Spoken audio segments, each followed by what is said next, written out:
Hello and welcome to Intercollegiate Conversations. As today we'll be joined by the head baseball coach at UConn, Jim Penders.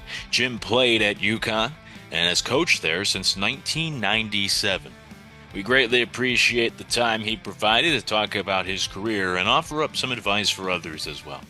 Without further ado, here's that conversation. All right, and let's just start by going back to the beginning. So obviously you played, but I know after leaving college, you didn't get right into coaching. You actually went first into politics. So let's go back to that point and what led you eventually to come back to coaching after a couple of years away from baseball and in Washington, D.C.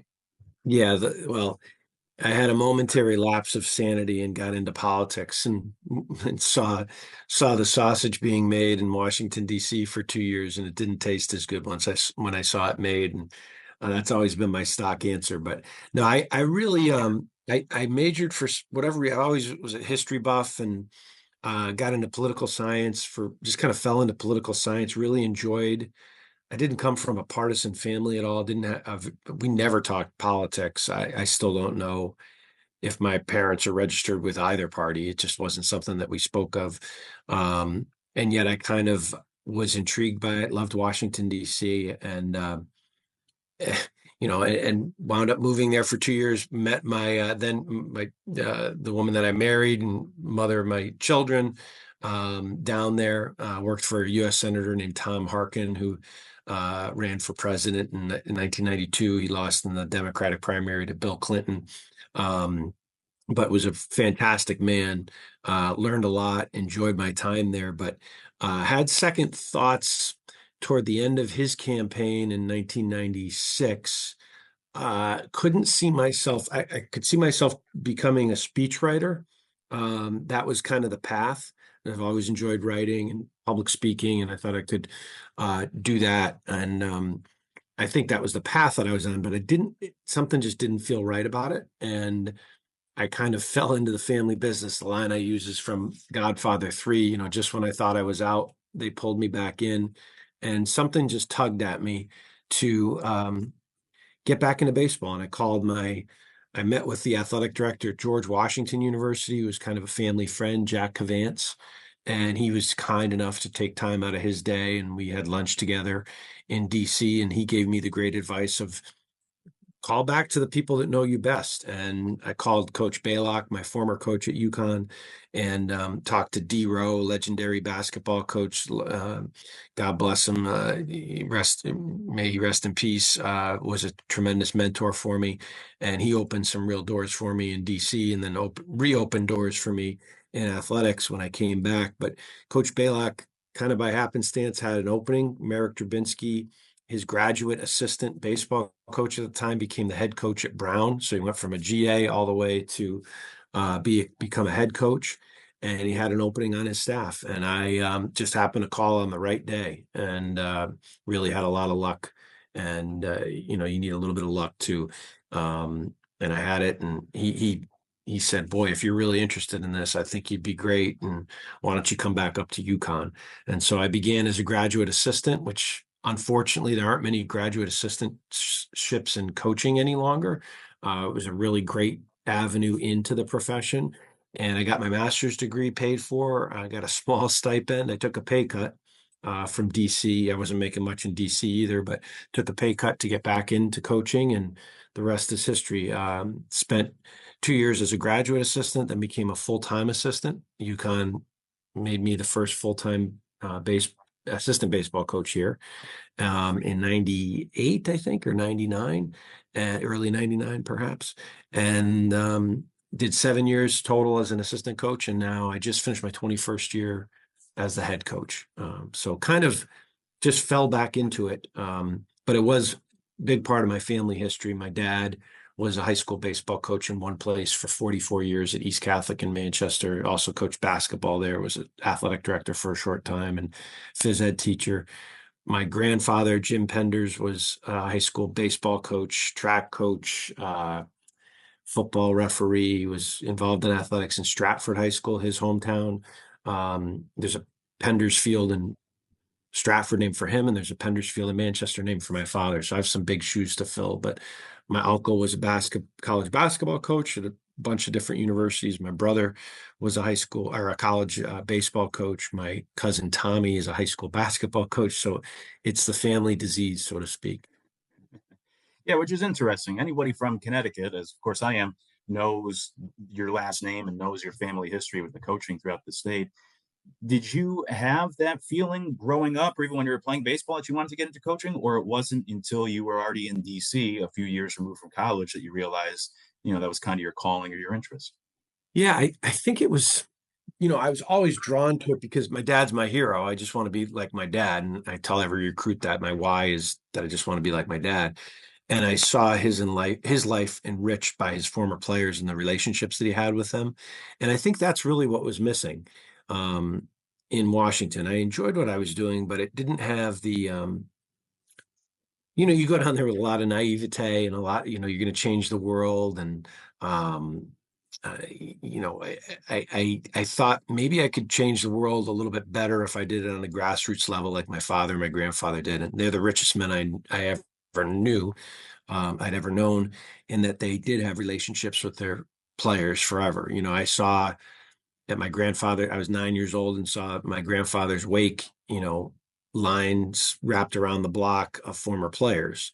And I thought, boy, that's pretty amazing to stay in one place for a really long time and, do it well enough where they wanted to make sure that you got sent off the right way. And then I saw my father, I heard my father pick up phone calls in the middle of the night from players that might need a loan or, or going through a divorce or, you name it, going through a tough time. But I also saw him, go to the mailbox and get the wedding invitations and the birth announcements and thought, boy, that's a pretty rich life. Don't get me wrong. There's not going to be much in the will when he passes, but he's the richest guy I know because of those relationships, because of what D. Rowe called the bonds. We get to work in the toy department of life in athletics. And you don't really have to grow up. You can be Peter Pan. And being around young people is something that I really relish. In the summertime, it gets hard because they're not around you every day. So you feel a little bit older in the summertime. But yeah, it's a great life. It's incredibly rewarding. And, I'm going to my own weddings now. I got one on the 3rd in Hartford. I got one in New Hampshire on the 17th. I got another one in November. Got, I think, 6 saved dates on the fridge right now, all from former players. Can get pretty expensive, but those weddings those are like championships for me. Those really are incredibly valuable opportunities, I guess, just really great things to be a part of. And that answer there might at least partially answer the next question, but you've been at UConn for so long, you've had a lot of success. At least according to the reports, you've had plenty of opportunities to go elsewhere. What is it about an employer that makes you know it's the right choice or the right option? Like, what has made you aware that UConn is the place to be for all these years? Obviously, you went there, you played there, but what is it about a culture, a program, a school that makes you know that's the place to be? Yeah, well, I think it's the people here, and I've seen it grow. When I was in first grade in Rockville, Connecticut, Maple Street School, we did it was a history lesson or a geography lesson, maybe on Alaska. And I'll never forget Mrs. Lacey. She was probably 70 years old. She was an older teacher and had lived in Eastern Connecticut her entire life. And when we got to the Yukon River, I raised my hand excitedly and said, "That's where my daddy went to school." And she looked at me like I had 3 heads. And she said, "Well, your daddy went to school in Alaska?" And I'm like, "What?" It just didn't. She had never heard of the University of Connecticut called UConn. And she lived in Eastern Connecticut her entire life. Now, I hop on a plane. When I first graduated, I was conscious of when I leave the region, I might be on a plane going somewhere and we get talking about, "Oh, where'd you go to school?" And I would always say the University of Connecticut in the mid-90s. Now I would never think of saying the university. I would say UConn, whether I was flying in the West Coast, flying overseas, flying anywhere, I'd say UConn, and people know what I was talking about. So I've seen it grow, but that's not the reason to stay either. It's just the way I feel is, they took a chance on me. They hired me as a head coach, probably one of the youngest head coaches in the country at the age of 31 in 2003, right around this time, July of 2003. And I pledged that we're going to get to Omaha and win it. And I still feel very strongly that we can do that. Now, don't get me wrong. There's always temptation. There's been more money offered. There's been that type of thing, but money's not, my father taught me that money's not everything. You don't make a decision just based on money. And I've been compensated fairly and some would say too generously. But I feel as though, I'm treated fairly and there's still a lot of road to go down here, a lot of mountains to climb. And I still find it very challenging. And I think you got to find the balance between comfort and challenge. I tell our recruits that, you don't want to go somewhere where you're so comfortable that you're never challenged, and vice versa. You don't want to go somewhere where you're so challenged that you're never comfortable. So I have that here. My parents are right down, they live in Ellington now, and I've raised my 3 kids with their help, and I can't imagine doing it any other way. So yeah, I guess the short answer is I feel tremendous pride in the university and how much it's grown, but I also feel very loyal. And I feel like I owe, UConn, and I owe the people here to follow through on that pledge.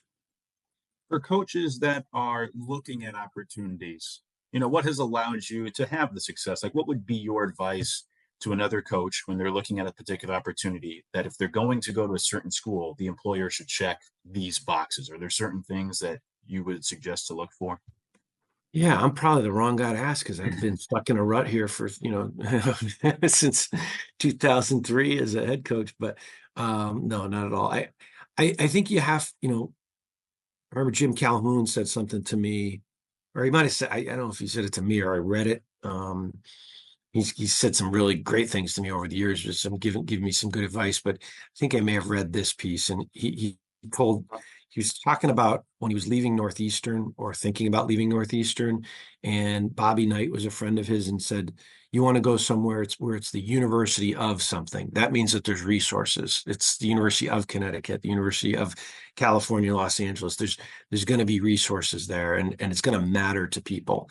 And I think as long as you feel as though it matters to the employer, like that job matter, baseball in my instance matters at the University of Connecticut. I think it matters more now than it did 20 years ago, certainly. But it meant a lot to people back in when I took the job and when I played here too. People were invested in the place, and I'm not talking about just donors, but talking about alumni coming back. People cared about it. People wanted to see it get better. So wherever you can go where people really give a blank about it, that's a good place to start. If nobody cares whether you win or lose, that's not attractive to me. At UConn, no matter what sport, we could be coaching tiddlywinks at UConn and people care about it. We still have an incredible media here. It's half the state's Yankee fans, half of them are Red Sox fans, because there's some Mets fans sprinkled in. Half of them are Knicks fans, half of them are Celtics fans. UConn's the only thing that 169 communities, 169 towns can call their own. And we're very parochial in this state. If you live in Wethersfield, you might not live in Griswoldville. Well, they're all part of Wethersfield, old Wethersfield. They're very parochial and not very regionalized. Where you are in Houston, that's very regionalized. We don't even really pay attention to counties here. It's each individual town and village are very important, and yet we all come together for UConn. And that to me is incredibly attractive. Boston College could win a national championship and it's going to be an agate type in the Boston Globe. It's not going to make a headline. Whereas we do it, it's on the front page of, if they still have newspapers, of the Connecticut Post, the Hartford Courant, the New London Day, the Waterbury Republican American, the Journal Inquirer, the Hartford Courant, you name it, Greenwich Time, Norwalk Hour. It means a lot to people here. So, that's a really good place to start. I think if it means a lot to not just to the employer, but to the people around that place, I think that's a really good place to start. college sports have obviously changed so much over the past 3 decades, really just the last few years alone.